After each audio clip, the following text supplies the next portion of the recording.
నమస్కారం అందరికీ, ఇందూరు ప్రజలకి ప్రత్యేకంగా. ఇది నేనున్నది మన మాధవ్ నగర్ ఫ్లైఓవర్ పనులు ఆగిపోయినాయి. ఏదో నామకే వాస్తే కొద్దిగా నడుస్తా ఉంది.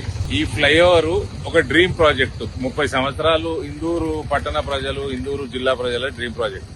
90ల నుంచి వెయిట్ చేస్తున్నారు. ఇది బీఆర్ఎస్ వాళ్ళు దీన్ని బొందలేసి పెట్టేసి పని చేయకుండా ఉంటే అనేక ధర్నాలు చేసి భారతీయ జనతా పార్టీ బీఆర్ఎస్ ప్రభుత్వం పోకంటే ముందు దీన్ని శాంక్షన్ చేయించుకుంది. అంటే దీంట్లో కూడా సగం డబ్బులు కేంద్రంవి, సగం రాష్ట్రాన్ని ఉన్నాయి. కేంద్రం ఎప్పటి నుంచో సిద్ధంగా ఉండే, 2014 నుంచే శాంక్షన్ అయింది ఇది. కానీ ఎప్పుడు బీఆర్ఎస్ వాళ్ళు 10 సంవత్సరాలు దీన్ని పట్టించుకోలేదు.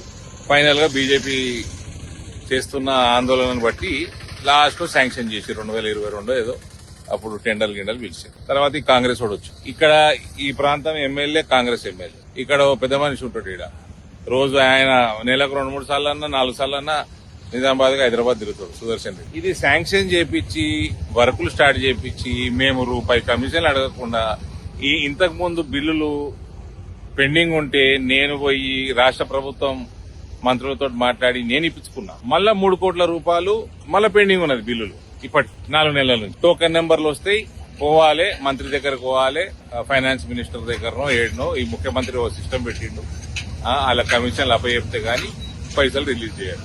రెండోది, ఒకటే సైడ్ పని నడుస్తుంది. ఒకటే సైడ్ పని నడుస్తోంది, ఇంకో సైడ్ పని నడుపుతలేడు. ఫౌండేషన్ డిజైన్లు మారినాయి. ఆ డిజైన్లు కొత్త డిజైన్లకి శాంక్షన్ ఇవ్వాల్సిందిగా ఇంజనీరింగ్ చీఫ్ R&B మంత్రి గారికి, స్పెషల్ సెక్రటరీకి లెటర్ పెడితే ఇవాళ వరకు అండి అక్టోబర్ 24 అంటే 26 జూన్ లో ఉన్నాము. దాదాపు 2 సంవత్సరాలు, 3-4 నెలలు అయితే 2 సంవత్సరాలు అవుతుంది. శాంక్షన్ కూడా ఇవ్వలేదు ఆ డిజైన్ కి. ఇంకా ఈ పనులు ఒక సైడ్ చేస్తలేడు. ఇటువంటి ఇంపార్టెంట్ ప్రాజెక్టు నిజామాబాద్ పట్టణానికి హైవేకి కలిపేది. రోజు 10ల సంఖ్యలో అంబులెన్సులు తిరుగుతాయి, 100ల సంఖ్యలో, 1000 సంఖ్యలో ప్రజలు బండ్లు తిరుగుతాయి. ఈడ వీళ్ళకి సోయి లేదు. వీళ్ళకి ఎంత చెప్పినా ఇప్పటి వరకు కాంట్రాక్టర్లు బిల్లులు ఇప్పించింది నేను పోయి ప్రెషర్ పెడితే, రిక్వెస్ట్ చేసుకుంటే మంత్రులు ఏ సీనన్న కొడుకని ప్రేమనో, నిజామాబాద్ ఎంపీ అని ప్రేమనో, అరవింద్ అని ప్రేమనో, ఏదో ప్రేమతో రిలీజ్ చేశారు. ఇక్కడ కాంగ్రెస్ నాయకులకి ఈ జిల్లాలో ఏ ముఖం పెట్టుకుని పీసీసీ ప్రెసిడెంట్ తిరుగుతా ఉన్నాడు. ఇక్కడ సిగ్గుండాలి కదా.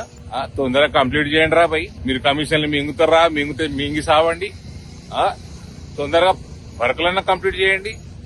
వేరే బ్రిడ్జ్లన్నీ 100%, ఆర్ఓబీలన్నీ 100%, అరసపల్లిది కానీ ఆర్మూర్వి 3 కంప్లీట్ అయిపోయినాయి. ఇవన్నీ కూడా 100% కేంద్రం నుంచి వచ్చేసినట్టు నిధులు. ఇలా వీళ్ళు బిల్లు ఇస్తే వారం రోజుల లోపల కేంద్రం ఇచ్చేస్తుంది, 3 రోజులే ఇస్తుంది రైల్వేస్. ఈడ 50-50 ఉన్నది. ఏం తమాషాలు చేస్తా ఉన్నారు నాకు అర్థం కాదు. ఇంత పెద్ద ప్రాజెక్టు, ఇంత ఇంపార్టెంట్ ప్రాజెక్టు, ప్రాణాలు, అంబులెన్స్ల ప్రాణాలు పోతాయి రైల్వే గేటు పడితే. తమాషాలు చేస్తున్నాం. ఆయన మహేష్ కుమార్ గౌడ్, సుదర్శన్ రెడ్డి ఏజ్ పెరుగుతుంది, అక్కలు పెరుగుతలేదా? ఈ భూపతి రెడ్డి ఉన్నాడు ఇక్కడ ఒకడు ఎమ్మెల్యే. తొందరగా అన్ని కమిషన్లు బంద్ చేసి ఈ కంప్లీట్ చేసే పని చేయండి. కొంచెమన్నా మనిషి పుట్టుక పుట్టుంటే సిగ్గుమానం ఉండాలి.